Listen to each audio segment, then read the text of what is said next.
Alors aussi, un petit truc rapide, si vous coupez un surdoué de ses désirs et de ses passions, il se meurt, vous le tuez. C'est le même principe qu'un artiste. Si vous lui enlevez ses pinceaux et son don, enfin si vous lui enlevez ses pinceaux, donc il ne peut plus exercer son don, il ne peut plus être dans sa passion et il se meurt. Le surdoué, c'est un peu la même chose. Si on coupe un surdoué de ses désirs, et c'est ça justement, c'est à contrario dans l'autre sens à un surdoué heureux, c'est un surdoué qui a accès à ses désirs, qui sait ce qu'il a envie, ce qui est déjà très compliqué pour un surdoué, puisqu'il ne se connaît pas, et puis que le surdoué continue à dire non, vraiment, je vais m'intégrer, non, vraiment, je vais m'intégrer.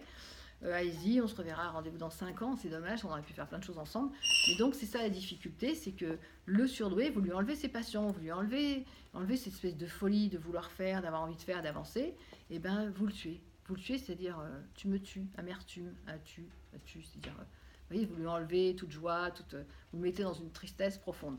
Donc faites attention, le surdoué a beaucoup de passion, il met toutes ses émotions dedans, dans la créativité de ses désirs, de ses passions et de ce qui lui plaît et du côté créatif.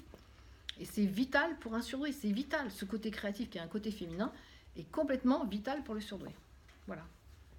C'était ne coupez pas le surdoué de ses désirs, sinon, et de ses désirs, c'est-à-dire désirs, passions, voilà, sinon vous le tuez. Voilà, bisous. C'est rapide, hein, c'est bien un petit peu de rapidité. Hop.